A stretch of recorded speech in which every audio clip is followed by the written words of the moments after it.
कृष्ण चैतन्य प्रभु दया करो मोरे। श्री कृष्ण चैतन्य प्रभु दया करो मोरे। तुम बिना के दयालु जगत संसारे। तुम बिना के दयालु जगत संसारे। पतित पावन हेतु तब अवतार। पतित पावन हेतु तब अवतार। मौसम पतित प्रभु न पाइबे मौसम पतित प्रभु न पाइबे। श्री कृष्ण चैतन्य प्रभु दया करो मोरे। श्री कृष्ण चैतन्य प्रभु।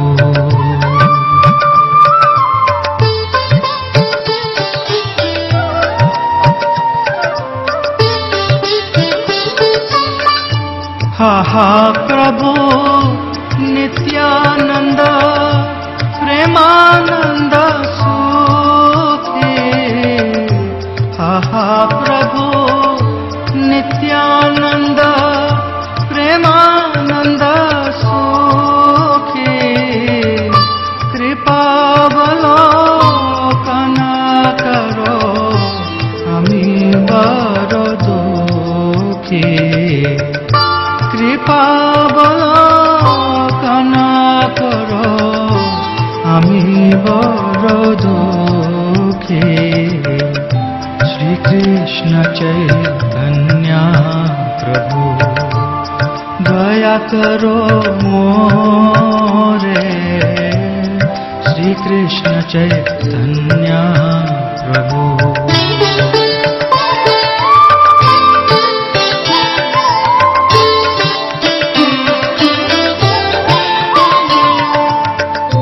दया करो सीतापति अद्वैत गोसाई। तव कृपा बोले पहाय चैतन्य निताय। तव कृपा बोले पहाय चैतन्य निताय। ओम अज्ञानतिमिरन्दस्य ज्ञानाञ्जनशलाकया चक्षुरुन्मिलितं येन तस्मै श्रीगुरवे नमः। नमः ॐ विष्णुपदाय कृष्णप्रेष्ठाय भूतले श्रीमते भक्तिवेदान्त स्वामिनिति नामिने।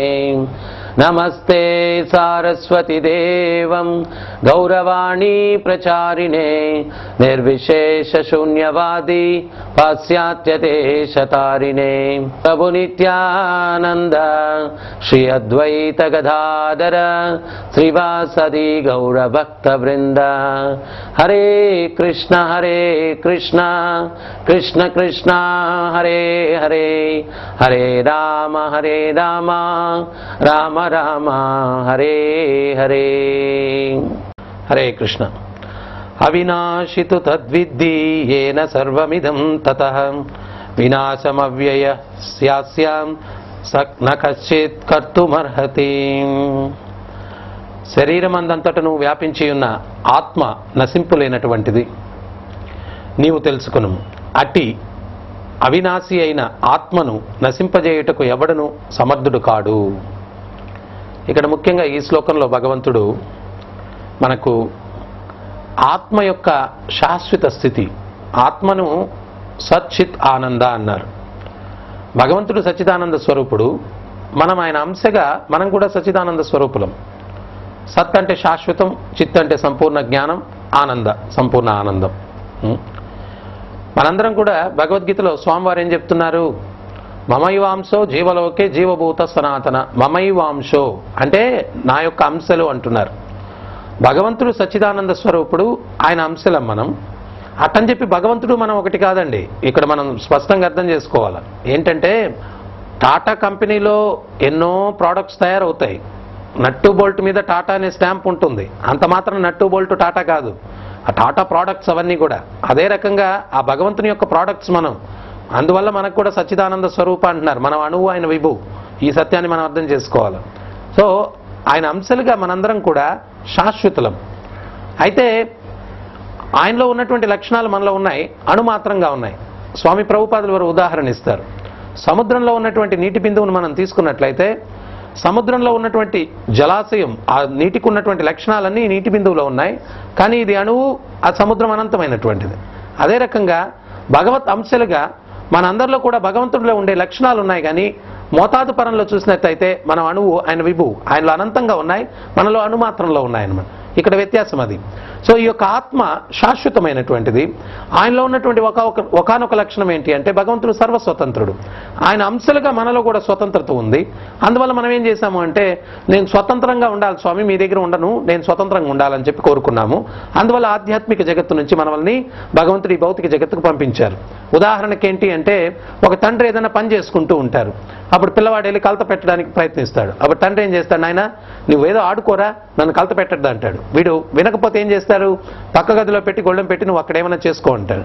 అదే రకంగా భగవంతుడు మనల్ని ఆధ్యాత్మిక జగత్తు నుంచి భౌతిక జగత్తు అన్నటువంటి ప్రదేశంలో పెట్టి ఇక్కడ గొళ్ళెం పెట్టారు. నువ్వు ఎక్కడ ఏమన్నా చేసుకో, స్వతంత్రంగా ఉండాలనుకున్నావు కదా, మరి నీ ఇష్టం, నువ్వు ఇక్కడ ఉండు. అయితే ఇక్కడ నీలాంటి వాళ్ళు చాలా మంది చేరుతారు కాబట్టి ఆత్మలు. ఇక్కడ కర్మ సిద్ధాంతం, మంచి చేసిన వాడు మంచి ఫలితాలు, చెడు చేసిన వాడు చెడు ఫలితాలు. ఈ రెండు నాకు వద్దయ్యా, నిన్ను సేవించి తరిస్తానంటే వాడు నా దగ్గరికి రావచ్చు అని చెప్పి భగవంతుడు ఇక్కడ ఏర్పాట్లు చేశాడు మనందరి కోసం.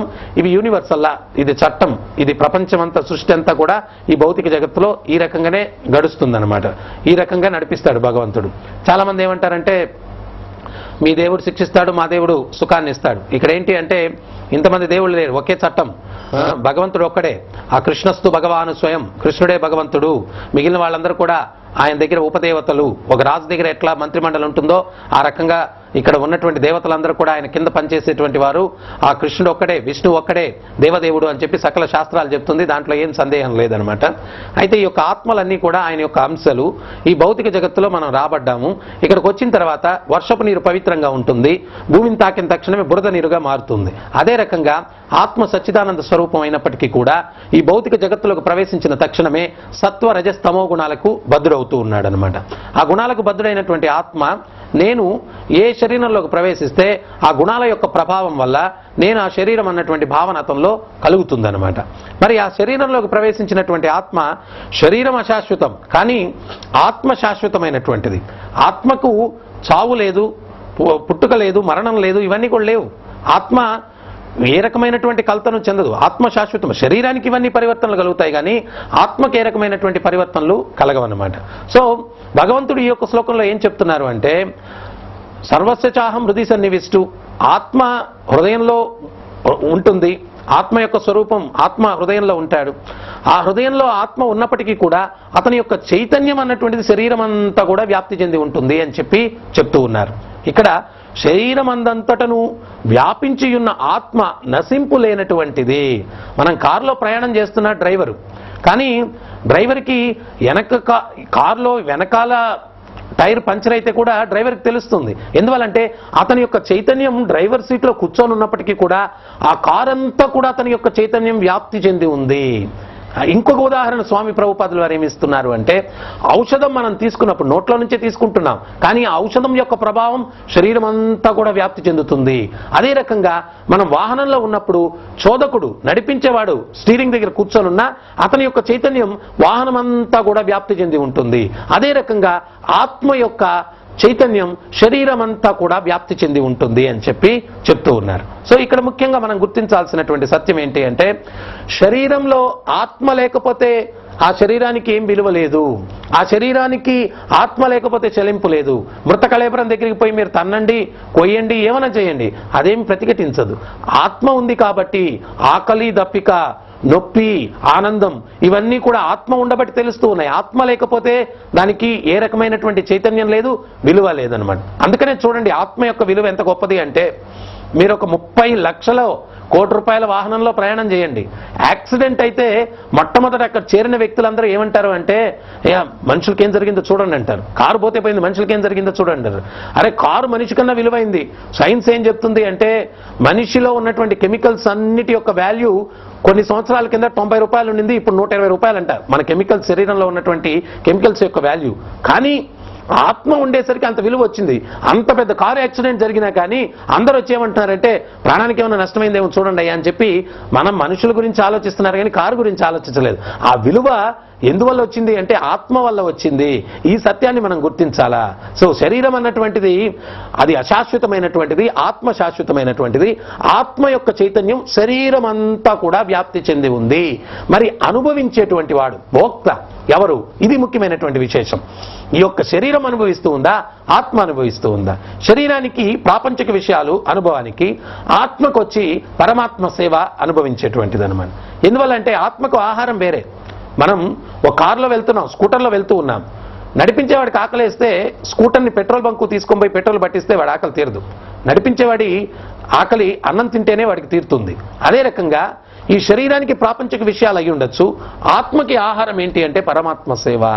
అందుకనే మనం ఒక్క సత్యాన్ని మనం విస్మరిస్తూ ఉన్నాం. ఏంటది అంటే, ఒక రాజు దగ్గర బంగారు పంజరం ఉండిందంట. రోజు ఆయన వెళ్ళి ఆ పంజరాన్ని పాలిష్ చేసేవాడు. ఒకరోజు పాలిష్ చేస్తూ ఉన్నాడు. ఒకరోజు ఏమైంది అంటే, పాలిష్ చేయడానికి వెళ్ళినప్పుడు దుర్గంధం కొట్టింది. ఏంటా అని చూస్తే ఆ పంజరంలో ఉన్న చిలుక కాస్త చనిపోయింది. ఆయన ఆ చిలుకకు ఆహారం పెట్టడం మర్చిపోయాడు. రోజు తీవ్రంగా పంజరాన్ని పాలిష్ చేసేవాడు కానీ చిలుకకు ఆహారం పెట్టడం మర్చిపోయాడు.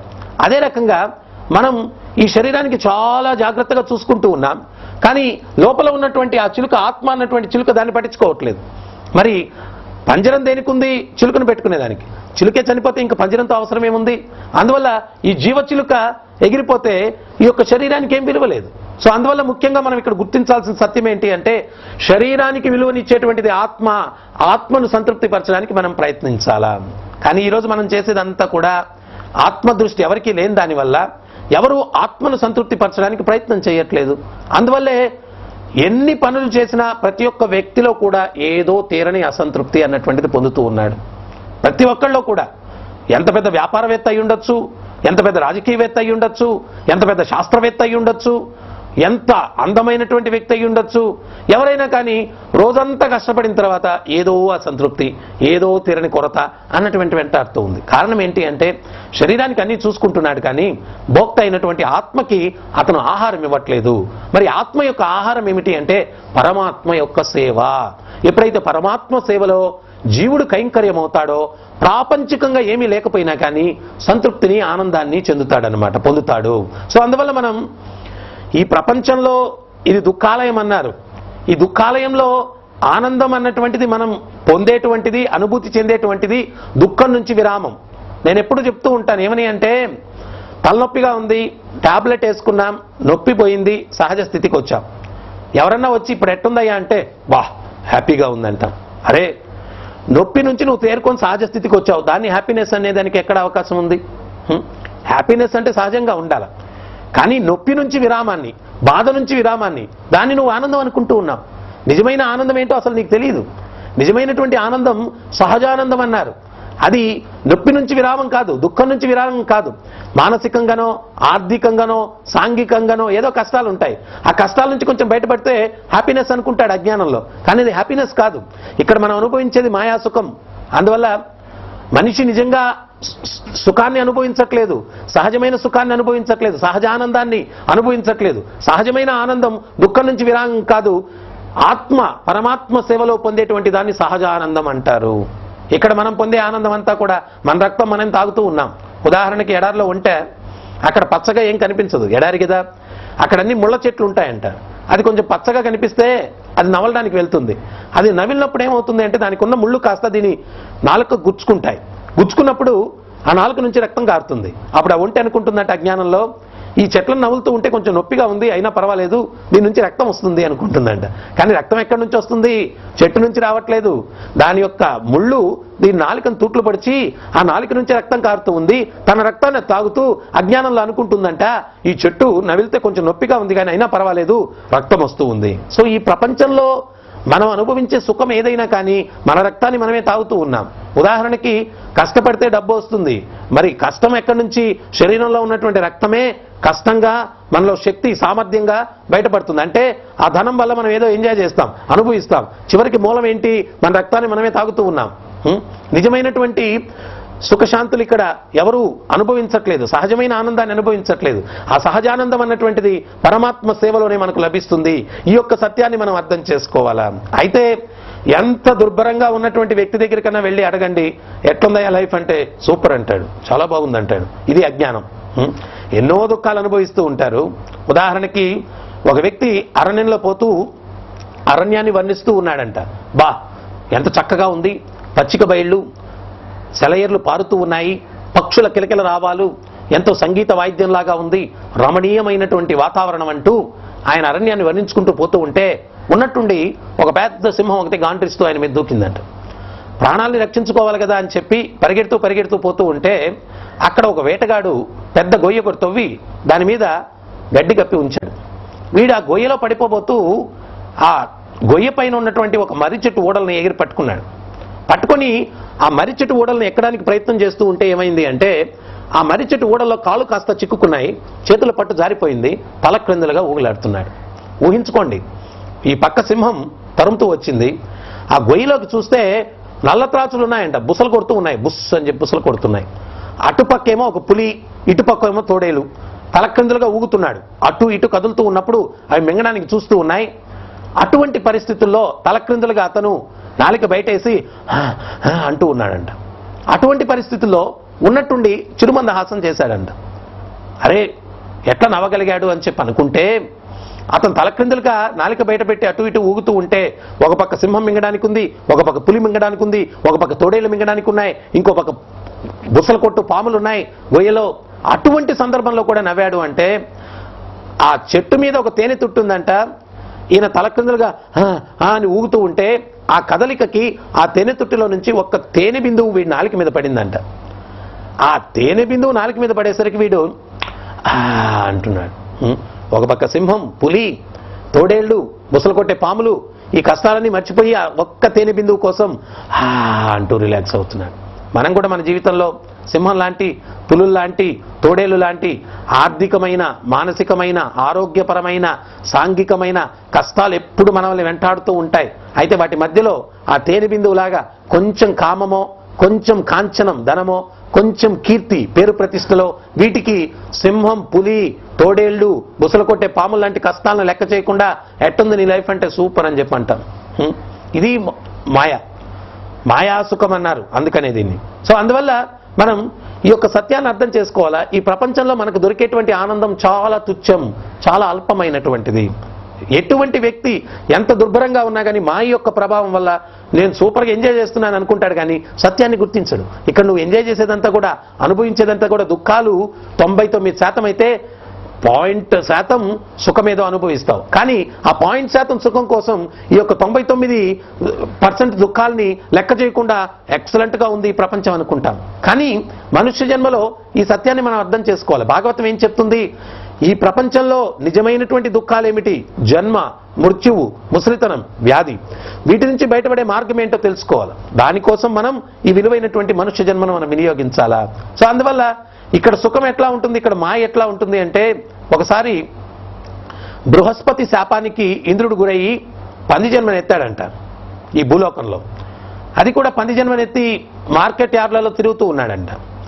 సో అక్కడేమో ఇంద్రలోకంలో ఇంద్రుడి పదవి ఖాళీగా ఉంది, రాజు లేని రాజ్యం అయిపోయింది. అక్కడ ఉన్నటువంటి దేవతలందరూ కూడా రాజు లేని దాని వల్ల, నాయకుడు లేని దాని వల్ల కలత చెందారు.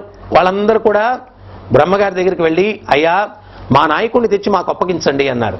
సరేనని చెప్పి నాయకుడిని తెచ్చి అప్పగించండి అని చెప్పి అంటే, సరేనని చెప్పి బ్రహ్మ నేను ప్రయత్నం చేస్తాను అంతేగాని నేను గ్యారంటీ ఇవ్వలేను అన్నాడు. ఎందువల్లంటే మాయ చాలా తీవ్రమైంది, ఆయన వస్తాడో లేదో తెలియదు, నా ప్రయత్నం నేను చేస్తానన్నాడు.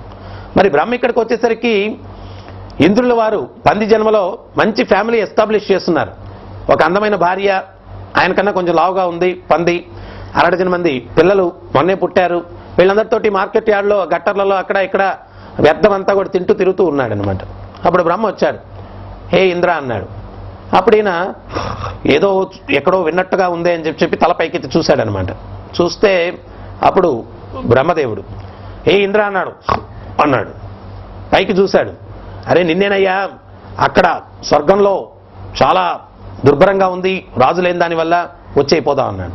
ఇంద్రుడు ఏమంటున్నాడు తెలుసా? చూడు, ఈర్ష్య, ద్వేషం, కుట్ర. నేను ఇక్కడేదో నా అందమైన భార్య, ముక్కుపచ్చలాని పిల్లలు మొన్నే పుట్టారు 60 మంది, వీళ్ళందరితోటి హ్యాపీగా లైఫ్ లీడ్ చేస్తూ ఉంటే నువ్వు వచ్చేసేవా కుట్ర పన్ని నన్ను ఇక్కడి నుంచి కలతపరచాలని చెప్పి పోవయా నేను రానన్నాడు. ఊహించారా? ఇంద్ర పదవి ఎక్కడా, ఇంద్రభోగం ఎక్కడా, పంది జన్మ ఎక్కడా, పంది భార్య ఎక్కడా, పంది పిల్లలు ఎక్కడా? కానీ ఎటువంటి సిచ్యుయేషన్లో కూడా వాడు ఎంత దుర్భరంగా ఉన్నా కానీ చాలా అద్భుతంగా ఊహించుకుంటాడు. ఇదే మాయ. సో చాలా అద్భుతంగా ఉందనుకుంటాడు. ఎవరినన్నా అడగండి లైఫ్ ఎట్టుందంటే సూపర్ అంటాడు. అయితే ఏ ఒక్కడూ అనుభవించట్లేదు. వాడి యొక్క హోప్ అంతా ఏంటి అంటే ఈ రోజు నేను హ్యాపీగా లేను, రేపు హ్యాపీగా ఉంటాను. ప్రభుపాదులు ఎవరో కథ చెప్తారు. ఏంటది అంటే, గాడిద మీద యజమాని కూర్చొని ఒక కర్రపులకు ఒక క్యారెట్ కట్టి ఆ గాడిద ముందు ఉంచుతాడంట. ఆ గాడిద అనుకుంటుంది 2 అడుగులు వేస్తే నాకు ఆ క్యారెట్ అందుతుంది అని చెప్పి. కానీ యజమాని దాని మీదే కూర్చొని ఉన్నాడు. 2 అడుగులు వేస్తే ఆ క్యారెట్ ముక్క కూడా 2 అడుగులు ముందుకెళ్తుంది. సో అదే రకంగా మనందరం కూడా రేపు ఆనందంగా ఉంటాను, రేపు ఆనందంగా ఉంటాను, రేపు ఆనందంగా ఉంటాను. 2 లక్షలు ఉన్నాయి, 4 లక్షలు అయితే ఆనందంగా ఉంటాను, 4 లక్షలు అయితే 8 లక్షలు, 16 లక్షలు, 32 లక్షలు, 64 లక్షలు. నిన్న అనుభవించలేదు, ఈరోజు అనుభవించలేదు, రాబోయే రేపు కూడా అనుభవించట్లేదు. అదంతా మూటగట్టి దాని మీద ఎవరి పేరు రాస్తుందో వాడికి అప్పగిస్తాం, మన వాడికి ఏం అప్పగించాం. శాస్త్రం ఏం చెప్తుంది? దానే పర్ లిఖా హై కానే వాలే కా నామ్ అని ఉంది. ప్రతి గింజ మీద అది ఎవరు తినాలనేది రాస్తుందంట. అదే రకంగా మనం ఎవరికి రుణపడి ఉన్నామో వాడికే వెళ్తుంది, కానీ ఈ ధనం మన వాళ్ళకి వెళ్తుంది అని చెప్పి అనుకునే దానికి లేదు. అయితే శాస్త్రం ఏం చెప్తుంది అంటే, నీవు జీవితం అంతా కూడా రేపు ఆనందంగా ఉంటాను, రేపు ఆనందంగా ఉంటాను అనుకుని జీవితం గడిపే బదులు ఈ రోజే ఆనందంగా ఎందుకు ఉండకూడదు? శాస్త్రాన్ని అనుసరించినప్పుడు ప్రతి నిమిషం కూడా ఆనందాంబుది వర్ధనం ప్రతిపదం పూర్ణామృత స్వాదనం. చైతన్య మహాప్రభు ఏం చెప్తారంటే, ఈ సంకీర్తన ఉద్యమంలో ఎవరైతే పాల్గొంటారో, భగవత్ చింతనలో ఎవరైతే పాల్గొంటారో, ఆత్మతత్వాన్ని ఎవరైతే తెలుసుకునేదానికి ప్రయత్నిస్తారో, భగవంతుని సేవించడానికి ఎవరైతే ప్రయత్నిస్తారో, ప్రతి పదం ఆనందాంబుది వర్ధనం. ఆనందాంబుది అంటే అనంతమైనటువంటి ఆనందాన్ని అనుభూతి చెందొచ్చు. ప్రతి పదం పూర్ణామృత స్వాదనం. ప్రతి అడుగులో కూడా పూర్ణ అమృతాన్ని ఆస్వాదిస్తే ఎటువంటి ఆనందాన్ని పొందుతామో ఆ ఆనందాన్ని మనం పొందొచ్చు. సో రేపు హ్యాపీగా ఉంటాం, రేపు హ్యాపీగా ఉంటాం అన్నటువంటి హోప్తో కాకుండా ఈ రోజే ఎందుకు ఆనందంగా ఉండకూడదు అన్నటువంటిది శాస్త్రం చెప్తుంది. భగవద్గీతలో ఏమున్నాయి? Dos and do nots. ఏం చేయొచ్చు, ఏం చేయకూడదు, ఏం చేస్తే ఆనందాన్ని పొందుతావు, ఏం చేస్తే దుఃఖాన్ని పొందుతావు, అది భగవద్గీతలో ఉంది. మనం ఏం చేస్తే ఆనందాన్ని పొందుతాం అదే చేద్దాం, ఏం చేస్తే దుఃఖాన్ని పొందుతామో అది విడిచిపెట్టేస్తాం. ఆ రకంగా చేయడం వల్ల మనం ప్రతినిత్యం కూడా ఆనందాన్ని పొందొచ్చు. అంతేగాని రేపు హ్యాపీగా ఉంటాను, రేపు హ్యాపీగా, రేపుకు రూపు లేదు, ఆ రకంగా జీవితం గడపడం ఏంటి? సో అందువల్ల శాస్త్రాన్ని నిక్కచ్చిగా మనం ఎప్పుడైతే పాటిస్తామో ప్రతి అడుగులో కూడా పూర్ణ అమృతాన్ని ఆస్వాదిస్తూ ఆనందంగా మనం జీవితాన్ని గడపచ్చు. అందువల్ల చరిత్ర చూడండి, ఇంతకు ముందు రోజుల్లో శాంతి ఎక్కడ దొరుకుతుంది? భారతదేశంలో దొరుకుతుంది. ఆనందంగా ఎక్కడ జీవిస్తూ ఉన్నారు? భారతదేశంలో జీవిస్తూ ఉన్నారు. అప్పుడు ఈ టెక్నాలజీ ఏమి లేదు. అప్పుడు ఉన్నదంతా కూడా ప్రతి ఒక్కరూ ధర్మాన్ని పాటిస్తూ ఉన్నారు. అందువల్ల ప్రతి ఒక్కరు కూడా ఆనందంగా ఉన్నారు. ఇప్పుడు మనం ఆ ధర్మాన్ని ఎప్పుడైతే విడిచిపెట్టామో అన్ని దుఃఖాలు ఎదుర్కోవాల్సినటువంటి దుస్థితి ఏర్పడుతూ ఉంది. సో అందువల్ల రేపు హ్యాపీగా ఉంటానన్నటువంటి హోప్ కాదు, ఈ రోజే హ్యాపీగా ఉంటాను. అది ఎప్పుడు? భగవద్గీత జ్ఞానాన్ని మనం అనుసరించినప్పుడు, ఆధ్యాత్మిక దృష్టి పెంపొందించుకున్నప్పుడు, ప్రతి నిత్యం, ప్రతి నిమిషం, ప్రతి క్షణం, ప్రతి లవం ఆనందంగా మనం జీవించేదానికి అవకాశం ఉందన్నమాట. సో ఇక్కడ అటువంటి దుర్భరమైనటువంటి పరిస్థితుల్లో బ్రహ్మ పిలుస్తూ ఉంటే ఇంద్రుడు ఏమంటున్నాడు అంటే, ఈర్ష్యతో నన్ను కలతపరచడానికి వచ్చావా? నేను ఇక్కడ ఏదో హ్యాపీగా ఉన్నాను భార్య పిల్లలతోటి, నేను రానయ్యా అని చెప్పాడు. అప్పుడు బ్రహ్మ నచ్చజెప్పడానికి ప్రయత్నిస్తున్నాడు.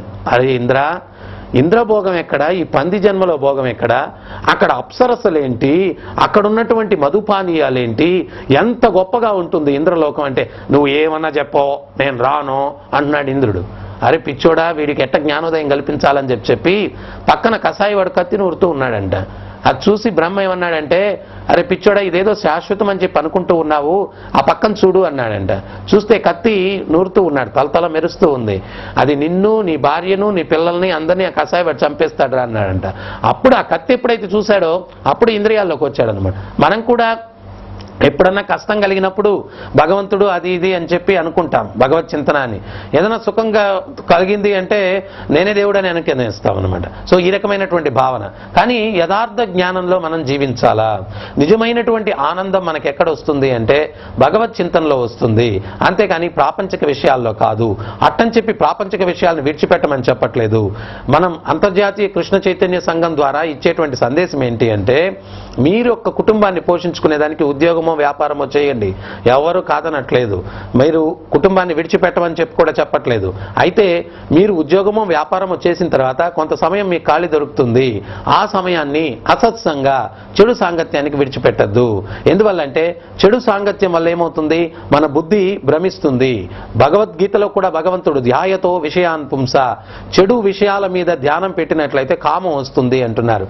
తర్వాత ఏం జరుగుతుంది, కామం వల్ల క్రోధం వస్తుంది, క్రోధం వల్ల బుద్ధి నాశ, మనలో విచక్షణ జ్ఞానం లోపిస్తుంది. అప్పుడు ప్రణశ్యతి, మనం అందరం దిగజారిన పనులు చేస్తాం, వాటి వల్ల దుఃఖాలు ఎదుర్కొంటాం. అందువల్ల మనం ఎప్పుడు కూడా సత్సాంగత్యానికి ప్రాముఖ్యతనియాలా. ఎప్పుడైతే మనం సత్సాంగత్యం చేస్తామో సద్భావనలు వస్తాయి, సత్కార్యాలు చేస్తాం, సత్కార్యాల వల్ల సత్ఫలితాలు పొందుతాం, సుఖంగా జీవిస్తాం. ఇది సుఖంగా జీవించడానికి సూత్రం అనమాట. సో అందువల్ల ఆత్మ శాశ్వతమైనటువంటిది. ఆత్మ ఈ ఆధ్యాత్మిక జగత్తుకు సంబంధించింది, ఈ భౌతిక జగత్తుకు సంబంధించింది కాదు. తప్పు చేసిన వాడిని సమాజంలో వాడిని జైల్లో పెడతారు. అదే రకంగా మనం చేసిన తప్పిదానికి ఈ భౌతిక జగత్ అన్నటువంటి దుర్గా అంటే జైలు, ఈ భౌతిక జగత్ అన్నటువంటి దుర్గంలోకి భగవంతుడు మనల్ని పంపించాడు. జైలు నుంచి విడుదల కావాలా అంటే మనం ఏం చేయాలా, మనం ఉత్తమ ఖైదీగా అక్కడ సర్టిఫికేట్ సంపాదించాలా, అంటే మన నడవడికలో మార్పు తెచ్చుకోవాలా. అప్పుడు మనం జైలు నుంచి మన శిక్ష కన్నా ముందే విడుదలయ్యేదానికి అవకాశం ఉంది. అదే రకంగా ఇక్కడ మనం భగవత్ చింతనలో మనల్ని మనం కైంకర్యం చేసుకొని మనలో సద్గుణాలు తెచ్చుకొని పవిత్రులం ఎప్పుడైతే అవుతామో, స్వామి ప్రభుపాదులు వారు చెప్తారు, మంటల్లో ఇనుమును పెడితే మంటలకు ఉండే లక్షణాలన్నీ ఇనుముకు వస్తాయి. అదే రకంగా సత్సాంగత్యం ద్వారా దేవదేవుణ్ణి సేవించడం ద్వారా మనలో ఉన్నటువంటి అవలక్షణాలన్నీ తొలగిపోయి మనం పవిత్ర ఆత్మలం అవుతాం. ఎప్పుడైతే పవిత్రులం అవుతామో అప్పుడు మళ్ళా ఈ యొక్క దుఃఖాలయంలో మనం దుఃఖాలు అనుభవించడానికి మళ్ళా రాకుండా వైకుంఠానికి చేరుకునేదానికి అవకాశం ఉంది. మనం ధర్మాన్ని పాటించినప్పుడు ఇక్కడ ఉన్నప్పుడు కూడా మనం ఆనందంగా జీవించేదానికి అవకాశం ఉంది. జైల్లో ఇద్దరు ఉంటారు, ఖైదీలు ఉంటారు, గవర్నమెంట్ రిప్రజెంటేటివ్స్ ఉంటారు. గవర్నమెంట్ రిప్రజెంటేటివ్స్ జైలు లోపల ఉన్న కానీ శిక్ష వాళ్ళకి లేదు, ఖైదీలకు ఉంది. అదే రకంగా భగవంతుని యొక్క సూచనలను మనం ఎప్పుడైతే పాటిస్తామో ఈ దుర్గా అన్నటువంటి భౌతిక జైలు, భౌతిక ప్రపంచం అన్నటువంటి జైల్లో ఉన్నప్పటికీ కూడా ఇక్కడ మనం ఆనందంగా ఉంటాం, మనకు శిక్ష ఉండదు. ఎప్పుడైతే ధర్మానికి విరుద్ధంగా నడుచుకుంటామో ఇక్కడ శిక్షను అనుభవిస్తాం.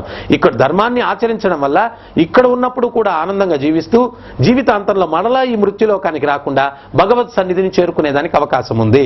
అందువల్ల మనం ఆత్మలం, మన యొక్క సహజ స్థితి పరమాత్మ సేవలో ఆధ్యాత్మిక జగత్తులో ఉండడం. అల్లిదే నమ్మమనే నా ఇల్లు బన్నె దేశమనే, నా ఇల్లు అక్కడ ఉంది వైకుంఠం, నేను ఇక్కడికి ఊరకనే వచ్చాను అని చెప్పి కనకదాసు చెప్తాడు. మరి ఈ ఇల్లు కల్లర సుల్లరమనే, ఇది దొంగలు దగులుబాజీలు ఉండే ఇల్లు. This is not the place for gentle man, ఇక్కడ మంచి వ్యక్తులు ఉండే ప్రదేశం కాదు. మనందరం కూడా మంచి వ్యక్తులుగా తయారయ్యి మరలా ఈ కుళ్ళు ప్రపంచానికి రాకుండా భగవత్ సన్నిధిని చేరుకునే దానికోసం ప్రయత్నం చేయాలా. ఇక్కడ ఉన్నంత వరకు కూడా ఆనందాన్ని పొందడానికి ఆధ్యాత్మిక తత్వాన్ని, భగవద్గీత జ్ఞానాన్ని మనం అనుసరించాలా. హరే కృష్ణ కృష్ణ కృష్ణ హరే హరే, హరే రామ రామ రామ హరే హరే. సహస్రశీర్షరంజితం సహస్రహస్తరాజితం సహస్రవిధ విభాసితం సహస్రవర్ణ సంశ్రితం సహస్రరూప